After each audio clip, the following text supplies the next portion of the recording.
Hello everyone, welcome to another video of Be a Pythonista. In this video, we will be talking more about the init and how this self is linked with the actual object. In the previous video, we have written this we have written this class where we have defined some attributes and some functions with which you can control our fan. As I said in the previous video, this init is one of the magic method or a dunder method basically. So what this magic method or dunder method is, they are some special set of functions which are like the actual soul of the object oriented programming in Python. Using this magic methods we can change the behavior of whatever we want of any internal call. We will see more about it, but before that, let's see here. So for example, when I created this object fan1 equal to fan and this object, we are not calling init anywhere, right? And we don't know how this object got created. So what's happening behind the scenes, behind this call, what is going on? Let's try to understand that. There is a very popular myth, and if you see this, it is found everywhere in most of the videos, in many blogs, articles, documentation. Everywhere it is said that init is the constructor. But no, it is wrong. Init is not the constructor. Why? Because a constructor's job is to create the object. Then why I am saying that init is not a constructor? Because if you remember our previous example where we had the empty class, there also we did not mention any init, but still we were able to create the object and we were able to assign the attributes dynamically in the runtime. So similarly, this init, it is not a compulsory method. It's an optional one. If you want your class to have some some default attributes with some default values, then you can write this init method. But init is not a constructor because it does not create the object, it initializes the object. It means the object is already created. You are just putting values in it. It means that object is already created even before you call this init. So who creates that object?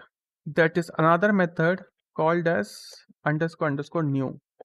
I will not talk about new right now. We will see the use cases of new in upcoming videos, like how to create a singleton class and those things.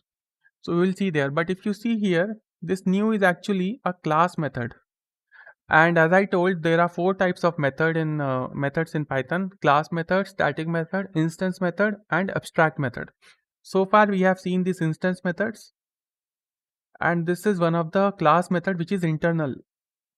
What happens internally is when we try to create an object of a class, then the init does not get called first. There is a chain of sequence, or there is a chain of method which gets called and it returns the object.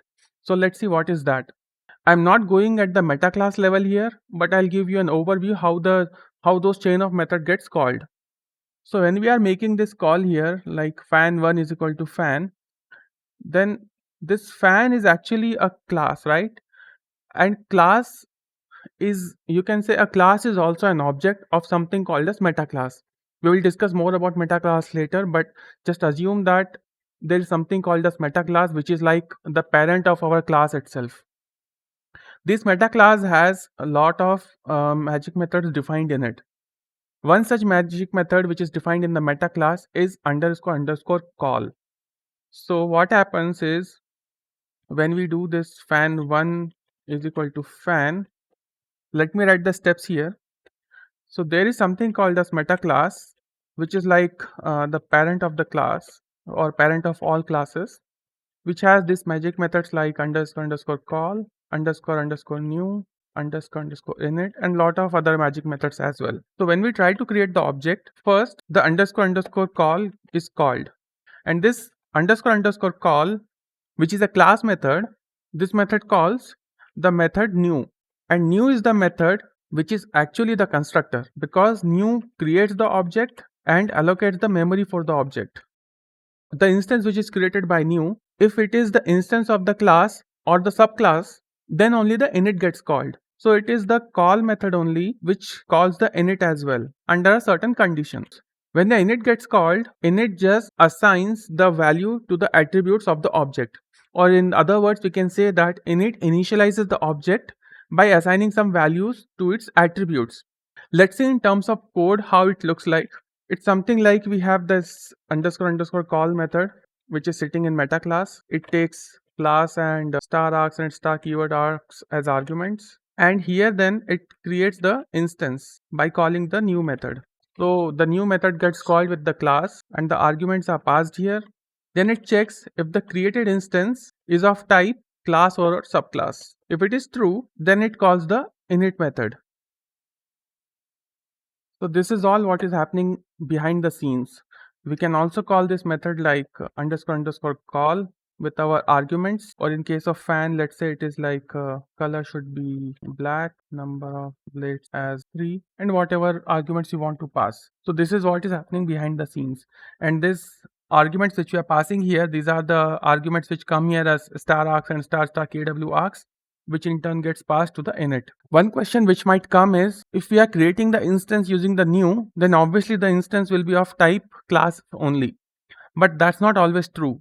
Like I said, we can always override our new method. And if we override the new method, we can also change the behavior of the new method. So it may or may not create the instance of the class. That is why the init gets called only if it is the instance. If we have modified the new, or if there is some reason that the instance is not of type class, then this init will never get called. So as you can see here, init is not the constructor, new is the constructor, because new creates the object and also allocates the memory for the object.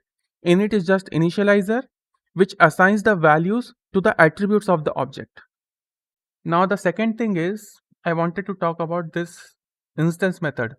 How does this self know, like what is this self? How does it know that the self actually is fan1 or fan2? And there is another term for this instance method which is basically also called as bound methods or bounded methods. What does it mean by bound or bounded methods? Let's try to understand. If you see this like fan dot toggle switch, this is a method. And notice that I am not giving parentheses here. I am just only giving this name without parentheses. So what will happen is, it will not call the function, but it will tell me what object it is.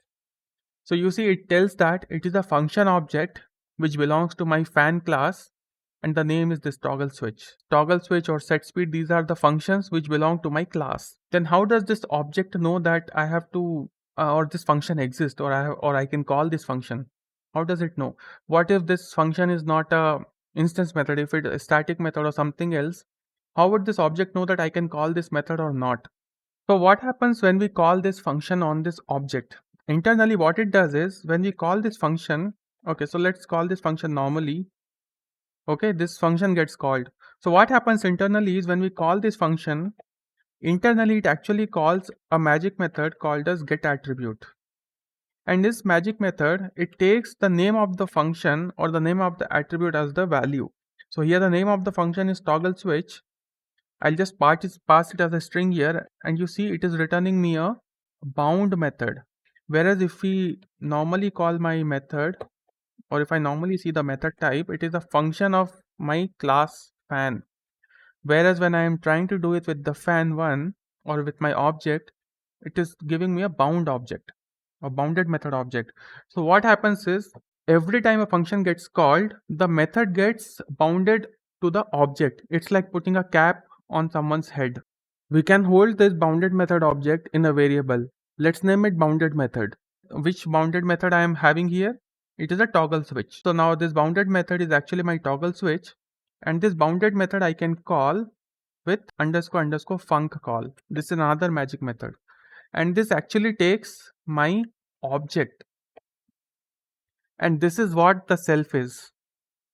Okay, so you see this call, which is fan1 dot toggle switch, this simple call is actually broken into two calls internally.